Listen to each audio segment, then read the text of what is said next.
लाखा मंडल के शिव मंदिर में अभी हम हैं। आपने जैसे मोहनजोदड़ो सभ्यता, हड़प्पा सभ्यता और तमाम आपने अन्य जो सभ्यताएं निकलती रहती हैं, वैसी एक सभ्यता आप ये देखिएगा। ये जहाँ पे अभी हम प्रांगण में खड़े हैं, यहाँ पर शिव का मंदिर है उस साइड पे, और 2003 में यहाँ पर खुदाई हुई थी। और आप ये देखिएगा, पहाड़, यूँ तो कहा जाता है कि पहाड़ों का जीवन पहाड़ जैसा होता है, लेकिन 2003 में जब यहाँ पर खुदाई हुई, आप ये देखिएगा, आप ये देख रहे होंगे तमाम ये सब चीज़ें ये यहाँ पर निकली है। यानी कि आप खुद देखिएगा कि क्या कुछ रहा होगा उस समय यहाँ पर, या किस प्रकार से कितनी पुरानी ये सभ्यता रही होगी। पुरातत्व विभाग ने खोदा है यहाँ पर, और अभी भी आप देख रहे होंगे कि इसकी खुदाई, जहाँ पर आपको बाउंड्री नज़र आ रही होगी वहाँ तक इसकी खुदाई हुई। ये देखिएगा, यहाँ पर अलग अलग चित्र आपको देखने को मिलेंगे। ये देखिएगा, शिवलिंग आपको देखने को मिलेगा। इस तरीके के चित्र यहाँ पर देखने को मिलेंगे, क्योंकि कहा जाता है कि पांडव जो थे, पांडव यहाँ पर रहे थे, पांडवों ने यहाँ पर वास भी किया था। और थोड़ा कुछ चीज़ें बाहर भी रखी हुई मैं आपको दिखा देता हूँ, जो यहाँ पर खुदाई पर निकली हैं 2003 की खुदाई पर। ये देखिएगा, लाखा मंडल में इस प्रकार की यहाँ पर ये चीज़ें निकली हैं। ना जाने इनको क्या कहा जाता होगा उस समय। बीच में आप यहाँ पर छेद देख सकते हैं, और इसके डिज़ाइन देखिएगा।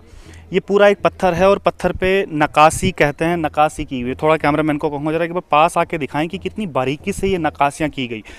ये मेरे ख्याल से हाथों द्वारा ये नक्काशी की गई होगी, लेकिन उस समय की टेक्नोलॉजी आप ये देखिएगा, बिल्कुल एक गोल शेप में इसको बिल्कुल काटा हुआ है। उसके अलावा ये देखिएगा, ये उस समय की चीज़ें हैं। अब ना जाने क्या कुछ रहा होगा ये, क्योंकि पुरातत्व विभाग ने जिस समय यहाँ पर खुदाई की थी तो उस समय ऐसी ऐसी चीज़ें निकल कर आई थी। यूं ही उत्तराखंड को बार बार हम कहते हैं कि देवभूमि नहीं कहा जाता। ऐसे ये देखिएगा, कुछ और चीज़ें ये आपको देखने को मिलेगी। यहाँ पर मंदिरों में रखी हुई हैं सब चीज़ें, ताकि लोगों को हमारी पुराने इतिहास के बारे में भी पता चल पाए। हमने अब तक मोहनजोदड़ो के बारे में पढ़ा है, अब तक हमने हड़प्पा सभ्यता के बारे में पढ़ा है, एलोरा की गुफाओं के बारे में हमने पढ़ा हुआ है, लेकिन शायद ये चीज़ें कोई नहीं जानता। अभी भी हम देख रहे होंगे कि गढ़वाल इतना डेवलप नहीं हुआ, लेकिन उस समय हमारे लोग कितने डेवलप हुआ करते होंगे, जिस समय ये चीज़ों का निर्माण, इस तरीके के निर्माण यहाँ पर हुआ करता होगा। यहाँ की जो सभ्यता होगी वो कितनी डेवलप उस समय रही हुई होगी। वाकई में हमें चौंकाता है। और कुछ चीज़ें मैं आपको और बता दूं, थोड़ा और हम लोग आगे चलेंगे, केवल यहीं पे ही आपको नहीं दिखेंगी ये चीज़ें। इन्होंने जो बाहर रखी हुई हैं ये आपको चक्र से मिलेंगे। अभी ये देखिएगा, ये आधा है, ये शायद आधा टूट गया होगा, ये बिल्कुल गोल शेप में होगा। और नक्काशी आप देखिए कितनी बारीकी से नक्काशी की गई हो। ना जान ऐसा लगता है कि जैसे आजकल जो लेज़र टेक्नोलॉजी है, उस लेज़र टेक्नोलॉजी से ये सब चीज़ें बनी हुई, और बिल्कुल ये उस समय हाथ से ये सब चीज़ें बनी हुई होंगी। ये देखिएगा, तो तमाम और चीज़ें और तस्वीरें भी हम आपको दिखाएंगे, क्योंकि लाखा मंडल अपना आप में ही बहुत सारे रहस्य समेटे हुए है। क्या कुछ यहाँ पर है, किस प्रकार की सभ्यता यहाँ पर रही होंगे, कुछ पुरातत्व अगर विभाग अगर हमें मिलेंगे उनसे हम बात करने की कोशिश करेंगे। जो कुछ पुराने यहाँ के लोग होंगे, जो यहाँ के गांव के लोग होंगे, उनसे भी हम बात करने की कोशिश करेंगे। बने रहिए।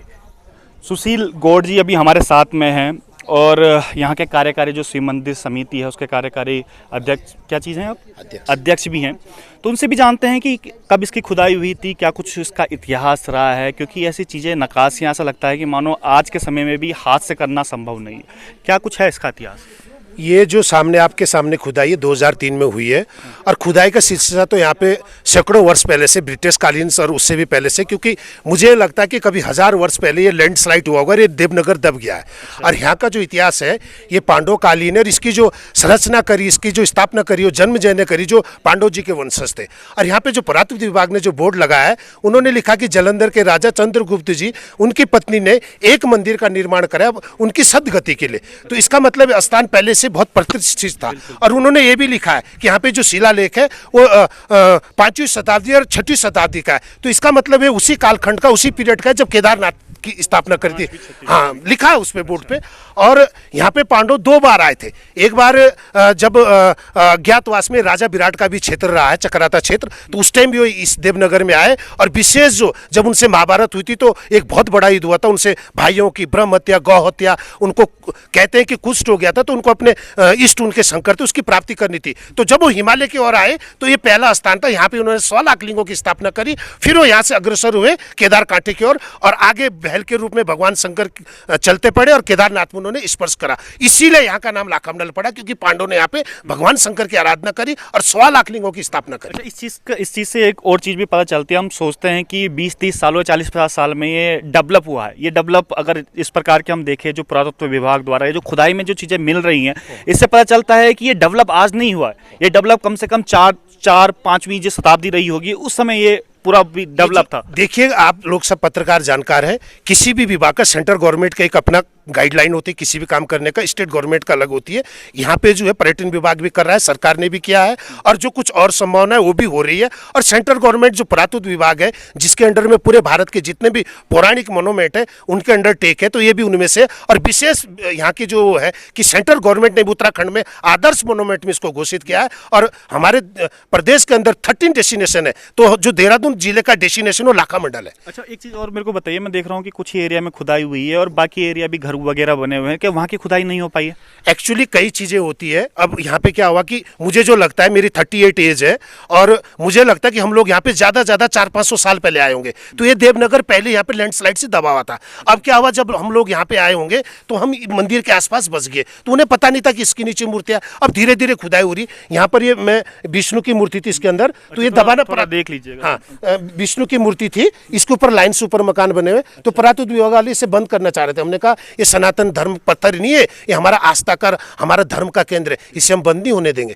तो चल रहा है, इसमें हमने डॉक्यूमेंट वगैरह भी इकट्ठे किए हैं, और एक बड़ी योजना है सेंट्रल गवर्नमेंट करेगी। हम तो ये चाहते हैं आने वाले टाइम में कि अगर हमारे सामने हमारी मूर्ति दबी हुई है तो उजागर होनी चाहिए, हमें चाहे थोड़ा सा कहीं विस्थापित कर दे, इसके लिए एक बड़ा प्रपोजल बनेगा, बड़ा प्रोजेक्ट बनेगा, और आप सबका सहयोग चाहिए। बिल्कुल। और गांव वाले तैयार हैं कि इसके बारे में पता चलना चाहिए कि इतिहास कहाँ का था, क्या था। गाँव वाले भी तैयार है कि मानो अगर भूल 400-500 साल पहले हमारे पूर्वज आएंगे, 700 साल पहले मानो लगभग, और वो जो है मंदिर के ऊपर हमारा घर है, तो आज हमें महसूस हो रहा है कि वाकई में यहाँ पे भी मूर्ति हो सकती है। तो हम तो चाहते हैं कि जो हमारा धर्म है और जो हमारा प्रतीक है मूर्ति, वो ऊपर आ जाए, और हमको चाहे थोड़ा सा विस्थापन एडजस्ट कर दिया जाए। बिल्कुल बिल्कुल, वाकई में इस चीज से होगा एक चीज भी और पता चलता है, जो सनातन धर्म हम लोग कहते हैं कि कई हजार साल पुराना है, तो उसके जो आज साक्ष्य मिले हैं वो ये प्रतीत करते हैं कि ये केवल जो डेवलपमेंट कुछ ही सालों से हम लोग नहीं देख रहे हैं, ये डेवलपमेंट हमारे दूसरी, तीसरी, चौथी शताब्दी में भी हुआ है। ये इसके साक्षात ये उदाहरण है। जो मूर्तियां मिल रही हैं 2003 में जो खुदाई हुई है, ये हुई है।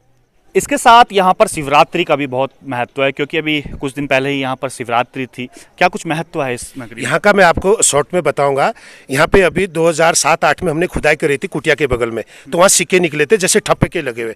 तो जब हमने उसको आर्कोलॉजी डिपार्टमेंट पुरातत्व को दिल्ली में भेजा, तो उन्होंने वहाँ से अखबार में कटिंग दी कि ये ईरान और इराक के सिक्के थे। इसका मतलब है मोक्ष और धर्म के लिए नगरी पहले से। शिवरात्रि का यहाँ पर जो महत्व है कि किसी दंपति के अगर संतान, ऐसा नहीं कि बेटा, चाहे बेटी हो या बेटा हो, जो भी उनकी मनोकामना होती, वो तो हमने प्रैक्टिकल देखा। 10 बच्चों को वो अगर शिवरात्रि के दिन यहाँ पर एकाग्र होकर शिवलिंग पर अगर नजर रखती है, पूरी रात काटती है, तो उसको यहाँ से बर मिलता है। ये विशेष फल है। मुझे नहीं लगता कि ये उत्तराखंड में कहीं होता होगा। वाकई में जो हमारा इतिहास है अपने आप में सब कुछ समेटे हुए है। अब देखते हैं इसमें आगे कुछ और लोगों से भी हम बात करेंगे और लाखा मंडल के बारे में जानने की कोशिश करेंगे। जो भाई साहब ने बताया कि इराक और ईरान के सिक्के यहाँ पर मिले, उनका आपस में क्या कुछ कनेक्शन है। तब तक आप बने रहिएगा।